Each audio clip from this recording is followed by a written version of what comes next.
Hello, everyone. It's Francis Widdowson here. I'm just doing a short video to give you an update on everything that's been happening. We had the Spectrum Street Epistemology session at Mount Royal on Indigenous Science is Not Science. It was very interesting. Had some interactions with students and Francesca, who works at the Wellness Center. She was fantastic. And then on Friday was the George Jonas Freedom Award dinner, which was incredible. It was great to see all the people there, all my colleagues from Mount Royal, fantastic people. And I hope my speech went all right. My brain was a little bit weary, and it was kind of funny because I was trying to read my notes and I was having a hard time keeping track of my notes. And I was taking these long, these long pauses. And my speech was supposed to be about 25, 30 minutes. It went on to be 45 minutes long because of all these pauses, which must have been driving John Carpe nuts. Anyway, Theo Fleury gave a speech as well, which was interesting.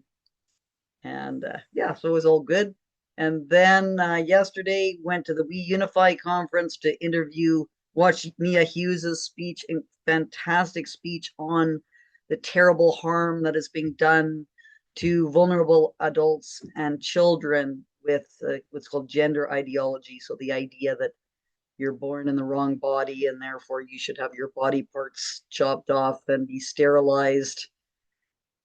It's amazing that this is going to break. This is going to be one of the major woke areas that's going to break because it just cannot sustain itself any longer.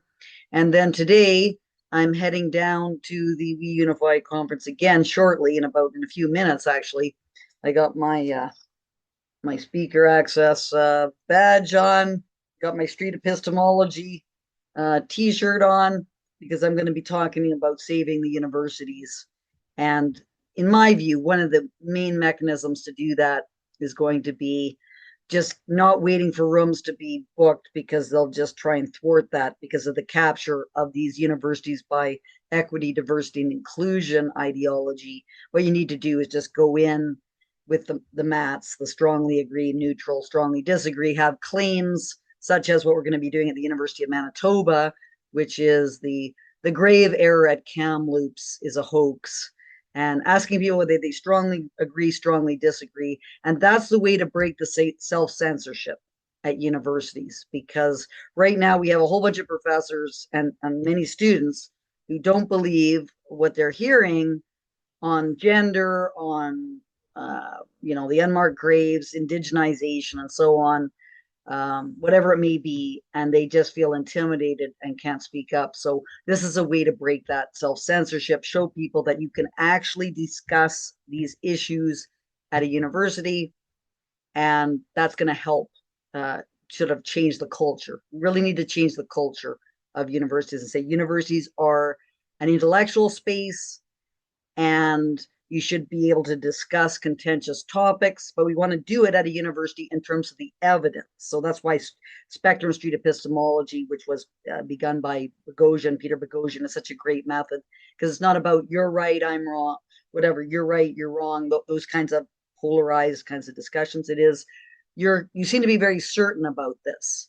What evidence do you have to make you so certain? And what evidence would you require to become a little bit less certain?